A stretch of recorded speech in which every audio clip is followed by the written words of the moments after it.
Dictation 100 शब्द प्रति minute start होगा 5 सेकंड बाद।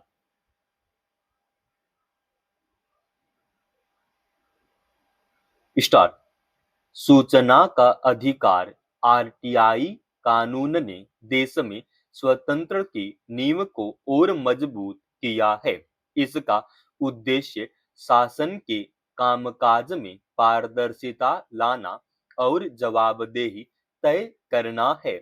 यह देश के नागरिकों को अधिकार देता है कि वे सरकारी तंत्र और उसके कार्यों की जानकारी हासिल कर सकते हैं। यानी यह कानून सरकार और जनता के बीच सूचना के सेतु के रूप में काम करता है और परस्पर भरोसे का निर्माण करता है। भ्रष्टाचार पर अंकुश लगाने और दोषियों को कानून के कठघरे में लाने की प्रक्रिया में भी इसकी महती भूमिका है। स्वस्थ लोकतांत्रिक व्यवस्था के लिए जरूरी इन विशेषताओं में अगर कमी या कटौती की जाती है तो निश्चित तौर पर यह कानून कमजोर होगा।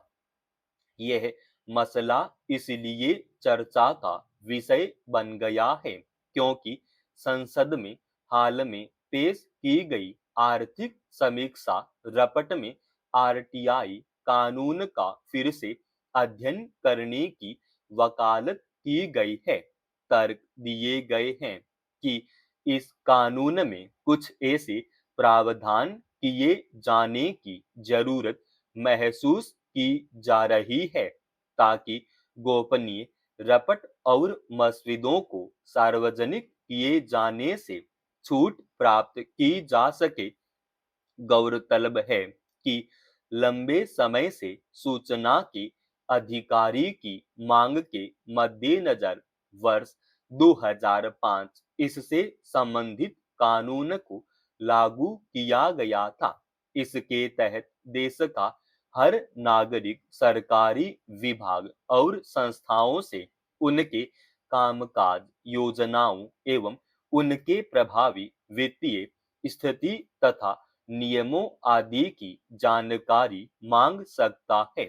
संबंधित अधिकारी तय समय के भीतर यह सूचना उपलब्ध कराने के लिए बाध्य होते हैं, मगर समय के साथ सरकारी तंत्र की उदासीनता, लापरवाही और निहित स्वार्थों के कारण जानकारी छिपाने के प्रयासों से इस कानून की प्रभावशीलता में कमी देखी गई है, जो चिंता का विषय है।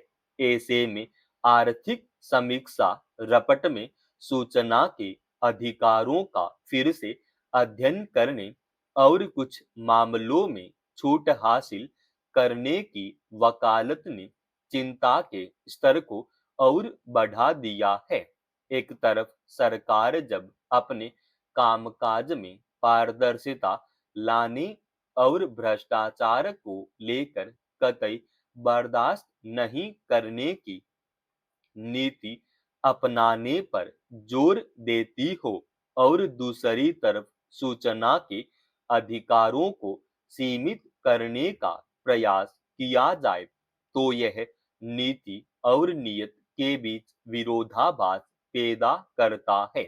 आर्थिक समीक्षा में यह भी उल्लेख किया गया है कि आरटीआई अधिनियम का मकसद कभी भी इसे व्यर्थ की जिज्ञासा का जरिया बनाने का नहीं था।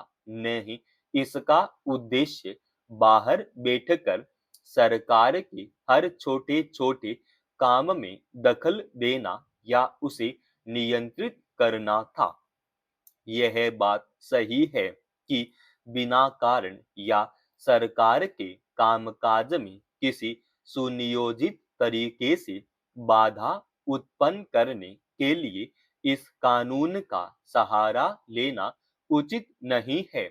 मगर सवाल यह है कि इस तरह आरटीआई कानून का दुरुपयोग करने वालों की तादाद कितनी होगी।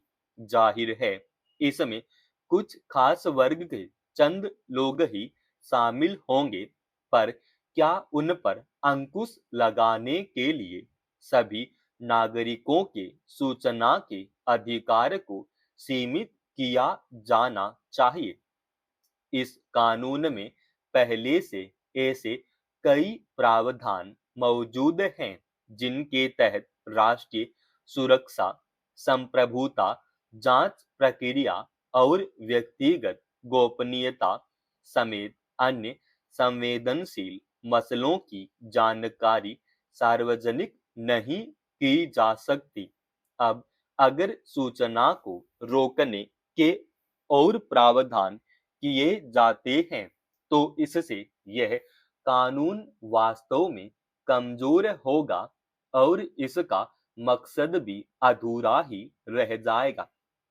कोई भी संवेदनशील और प्रगतिशील समाज अपने बीच जड़ें जमाए वैसी धारणाओं से लड़ता है जिनका खमियाजा महिलाओं या कमजोर तबकों को उठाना पड़ता है। मगर यह विचित्र है कि हमारे देश में कुछ ऐसे प्रश्न आज भी सामाजिक विकास में एक बाधा बने हुए हैं जिनका सीधा संबंध स्त्रियों की सेहत और गरिमा के साथ जुड़ा हुआ है। मासिक धर्म या माहवारी मूलतः महिलाओं या लड़कियों के स्वास्थ्य से जुड़ा सवाल है, लेकिन कई तरह की पितृसत्तात्मक सोच के कारण उसे संकोच का विषय बना दिया गया है। इसकी वजह से सामान्य जीवन में लड़कियों को बहुस्तरीय मुश्किलों का सामना करना पड़ता है। इससे उनका स्वास्थ्य और व्यक्तित्व प्रभावित होता है। सुप्रीम कोर्ट ने शुक्रवार को इसी संदर्भ में एक अहम हस्तक्षेप किया है और मासिक धर्म से जुड़े स्वास्थ्य को संविधान के तहत जीवन और गरिमा के अधिकार का हिस्सा बताया। शीर्ष अदालत की यह टिप्पणी बेहद अहम है कि मासिक धर्म स्वच्छता प्रबंधन उपायों की अनुपलब्धता एक लड़की की गरिमा को कम करती है, क्योंकि गरिमा उन परिस्थितियों में व्यक्त होती है जो लोगों को अपमान, बहिष्कार या अनावश्यक पीड़ा के बिना बाहर निकलने में सक्षम बनाती है। यह छिपा नहीं है कि महिलाओं और लड़कियों के स्वास्थ्य से जुड़ी माहवारी को लेकर समाज में कैसी मिथकें मौजूद रही हैं।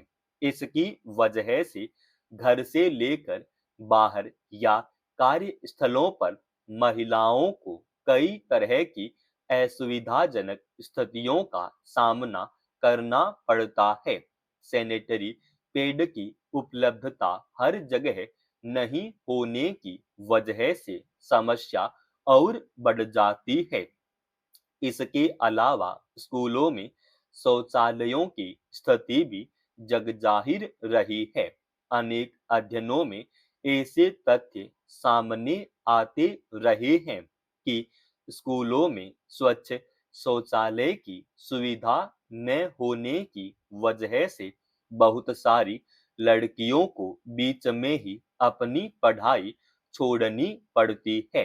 यही वजह है कि शीर्ष अदालत ने देश के सभी सरकारी और निजी स्कूलों को लड़कियों को जैविक रूप से अपघटनीय सैनिटरी पैड निशुल्क बांटने के साथ साथ लड़के और लड़कियों के लिए अलग अलग शौचालय बनाने का निर्देश दिया।